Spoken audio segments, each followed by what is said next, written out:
지역의 이슈를 만나는 시간 헬로 이슈 토크 시작합니다. 올해 유엔의 국가 행복지수에 따르면 우리나라는 57위로 OECD 국가 중 최하위를 기록했습니다. 이에 일부 전문가는 우리나라가 저성장 시대에 접어들면서 행복지수는 지금보다 더 떨어질 수 있다고 주장을 했는데요. 우리의 행복을 어떻게 실현하고 지킬 수 있을지 행복 전문가에게 직접 들어보겠습니다. 행복 전문가로 활동 중인 최경규 박사님 모셨습니다. 안녕하세요. 네, 반갑습니다. 네, 반갑습니다. 네, 우선 행복이라고 하면 단순히 기분이 좋다, 즐겁다 이 정도로 생각이 드는데요. 네. 박사님이 생각하시기에 행복의 정의란 뭐라고 보십니까? 행복의 정의를 함부로 내리기는 참 어려울 것 같습니다. 하지만 우리가 보통 흔히들 말하는 맛있는 것을 먹을 때 행복하다. 네. 그리고 좋은 곳을 갈 때 즐겁다. 이렇게들 표현을 하죠. 제가 지금까지 과거 한 10년 동안 여러 강의와 통계를 보았을 때 행복에 대한 질이 깊이가 다 다르더라고요, 보니까. 네. 이런 행복도 행복이지만 여러 가지를 통계적으로 보았을 때 마음에 걸림이 없는 상태, 마음이 평온한 상태가 어찌 보면 가장 큰 행복이 아닐까라고 생각을 합니다. 무작정 기쁘거나 이것보다는 평온한 상태, 그때가 행복이다. 그렇죠. 행복 역시도 여러 가지 종류가 있더라고요, 보니까. 네. 짧은 행복, 긴 행복이 있다면 우리가 짧은 행복, 인스턴트하게 금방 느낄 수 있는 행복도 있지만 반대로 기다림에 그리고 성장함에 그러한 행복도 있다는 거죠. 네, 알겠습니다. 그렇다면 박사님께서 행복의 반대말이 불행이 아니라고 말씀하셨는데 그럼 행복의 반대말이 뭔가요? 행복에 대해서는 정말 사람마다 다르고 학계마다 다 다릅니다. 그렇기 때문에 행복이 이것이다 라고 말하기는 참 어려운 거죠. 하지만 이 행복의 반대말을 우리가 살펴본다면 좀 더 정확하게 알 수 있습니다. 예컨대 저는 행복의 반대말을 불행이라고 얘기하지 않습니다. 네. 행복의 반대말은 저는 스트레스라고 생각을 합니다. 왜냐하면 이 마음속에 있는 스트레스가 우리가 무시하고 방치해 두었을 때 불면증, 우울증, 그 다음에 공황장애까지 이어진다는 거죠. 그런 의미에서 네. 우리의 호르몬뿐만 아니라 몸과 마음 모든 부분에 대해서 부정적인 영향을 미치기 때문에 행복의 반대말은 저는 스트레스가 아닐까 생각을 합니다. 네, 그러면 스트레스를 푸는 방법도 중요할 것 같은데요. 박사님만의 스트레스 관리법이 있을까요? 스트레스 관리법 물론 여러 가지가 있는데요. 차에서 음악을 크게 듣고 있는 것도 스트레스를 푸는 법이 될 수가 있고요. 네. 또한 여행을 가는 것 역시도 맛있는 거 먹는 것도 스트레스를 푸는 방법이 될 수 있습니다. 하지만 제가 생각할 때 한 가지 공유해드리고 싶은 스트레스 푸는 방법은 자기만의 동굴을 만들어라. 네. 저는 이렇게 말씀드리고 싶어요.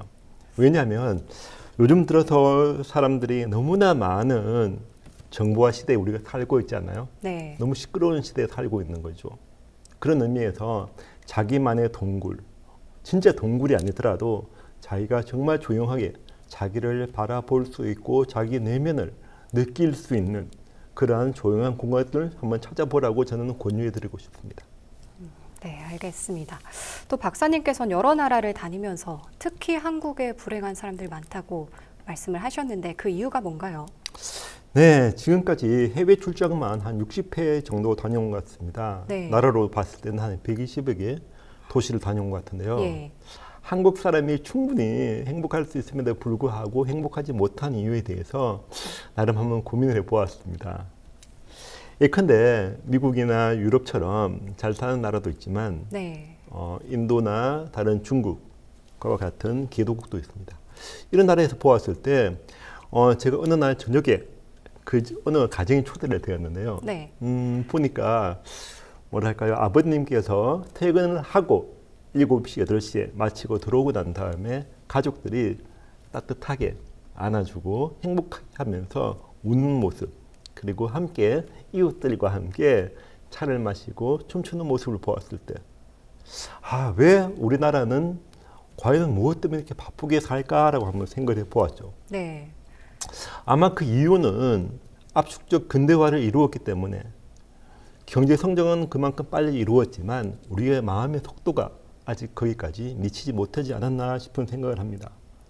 즉 경제적 잣대로 남과의 비교 때문에 우리의 자존감도 떨어지고 네. 행복감을 그만큼 못 느낀다는 뜻이죠. 또한 두 번째로 제가 생각할 때 to be, to have라는 저는 개념을 좋아하는데요. 네. 존재, to be의 개념으로 우리가 보는 것이 아니라 가끔씩 to have, 소유의 존재로 사람을 대한다는 거죠. 예컨대 네. 사랑하는 사람, 심지어 아이라 할지라도 우리가 내가 배 앞에서 나왔기 때문에 내 마음대로 해야 될 것이다. 어느 정도 프레임에 갇혀놓고 시작을 한다면은 우리는 존재로서 존중하는 것이 아니라 소유의 존재로 보기 때문에 네. 마음도 행복하지 못하고 인간관계 역시도 힘들어진다고 저는 생각을 합니다. 네. 그리고 또 박사님이 말씀하신 행복해지는 방법 중에 하나가 오늘을 살아야 한다 이렇게 말씀하셨습니다. 그러기 위해서는 또 깨어 있어야 하고요. 깨어 있는 방법은 어떤 게 있을까요? 아, 네. 그 방법은 역시 쉽지 않습니다. 하지만 우리가 지금 오늘을 살기 위해서 깨어 있어야 한다. 저는 이렇게 말씀드리고 싶은데요. 네. 이 말 뜻이 무슨 말인가 하면 오늘의 행복, 즉 내일의 행복을 위해서 오늘의 행복을 포기하거나 희생하지 말라는 말이죠. 아, 내일의 행복도 중요하지만 오늘의 행복도 중요하다는 말이죠. 네. 행복은 크기가 아니라 빈도이다 라는 말도 있듯이 1년에 15일간의 여행을 위해서 350일을 희생하는 것보다는 네. 차라리 일주일에 한 달에 한 번을 가더라도 하루에 한 달에 1일을 가더라도 좀 더 빈도를 높이는 게 좀 더 좋지 않나 생각을 해봅니다. 네. 알겠습니다. 행복을 위해서 또 패턴이 중요하다고 말씀을 하셨는데요. 여기서 말씀하시는 패턴은 어떤 건가요? 네, 저는 행복이 패턴이라고 생각합니다. 행복은 패턴이다. 이렇게 저는 항상 얘기를 하는데 우리 선생님께서는 보통 아침에 일어나시면 무엇을 먼저 하십니까? 일단 물 한 잔 먹고요. 아, 네네. 예, 그다음 씻습니다. 아, 네. 혹시 물을 먹고 씻고 이런 패턴들을 네. 늘 반복하시죠? 네, 네. 누구나 알게 모르게 이런 패턴이 있다는 거죠. 특히 행복한 사람들, 행복하지 못하는 사람들은 그 나름대로의 패턴을 가지고 있습니다. 이런 패턴들은 교육을 통해서 우리가 바뀌고 변화할 수 있습니다. 네. 예컨대 불행한 사람들, 그나마 좀 행복하지 못한 사람들의 특징을 보면 아침에 일어나서 어젯밤 사건 사고로 아침을 시작을 하고 세상은 이런 거야 라면서 부정적인 멘트를 스스로에게 주는 거죠. 네. 이런 느낌보다는 차라리 아침에 일어나서 우리 선생님처럼 따뜻한 물을 마시고 사랑하는 식구들과 눈을 맞추면서 좋은 이야기로 긍정적인 이야기로 아침을 여는 이런 패턴들이 우리의 행복한 삶에 보다 긍정적인 역할을 하지 않나 싶은 생각을 해봅니다. 네.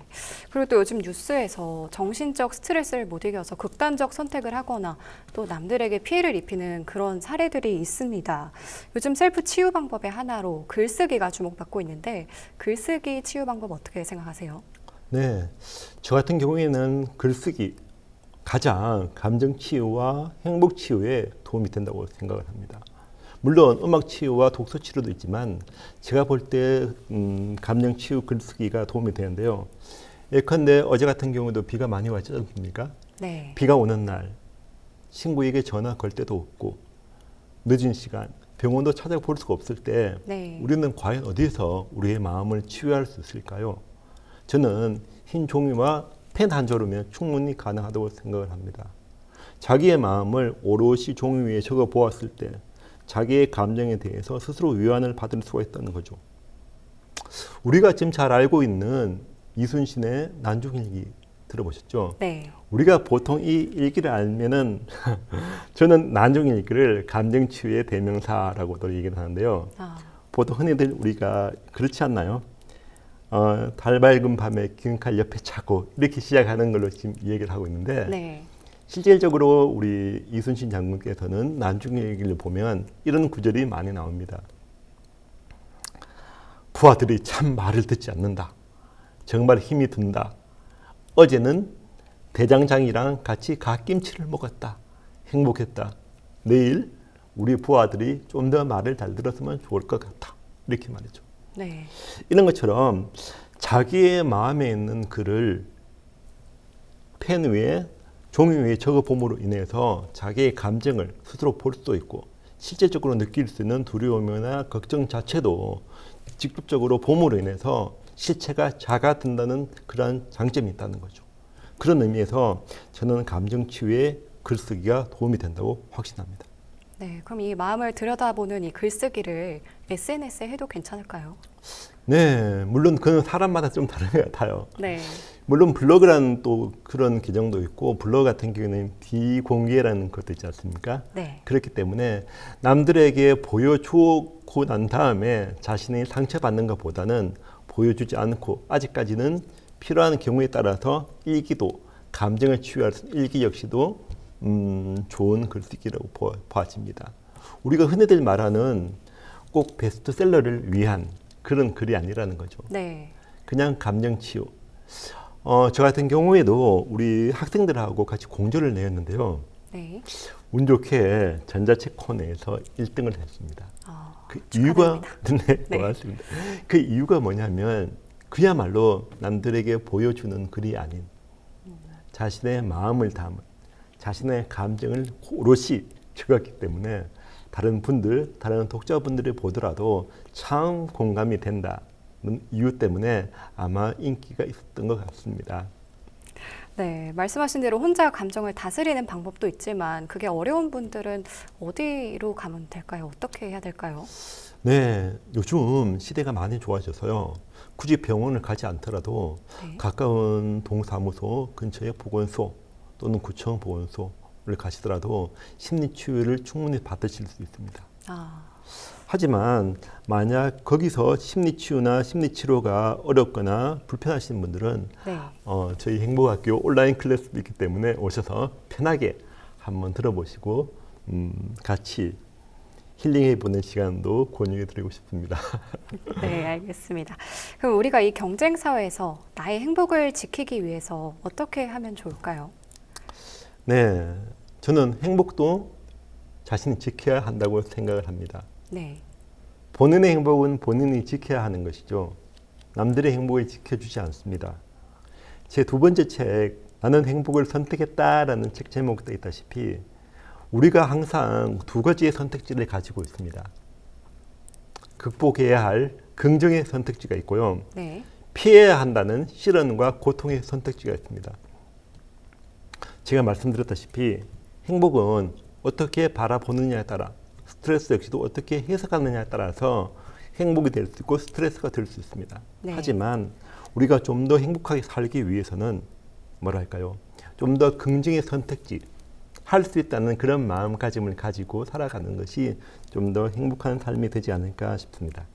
네. 그럼 끝으로 시청자분들께 하고 싶은 말씀 있다면 덧붙여 주시죠. 네. 아무것도 하지 않으면 아무 일도 일어나지 않는다라는 말이 있습니다. 혹여 지금까지의 삶이 조금이라도 만족하지 못하였다고 생각하신다면 오늘 이제 변화를 주실 시간이 되었다는 거죠. 세상 만사 세옹지마라는 말이 있습니다. 내일 어떻게 될지, 이 일이 어떻게 변화될지는 모르겠지만 지금 혹여라도 변화하고자 하는 마음이 있을 때 그러한 변화에 대한 패턴에 대한 우물이죠. 마중물을 좀 붓는 게 어떻게 보면 내일을 위해서 좀 더 행복한 삶을 살아가는 데 도움이 되지 않나 생각을 해봅니다. 이상입니다. 네, 오늘 말씀 여기까지 듣겠습니다. 고맙습니다. 네, 지금까지 최경규 박사와 함께 행복의 의미를 알아봤는데요. 아무것도 하지 않으면 아무 일도 일어나지 않는다는 말처럼 행복은 행복해지려고 노력하는 사람에게 돌아가는 것 같습니다. 여러분도 행복하시길 바라면서 오늘 이슈토크 마칩니다. 고맙습니다.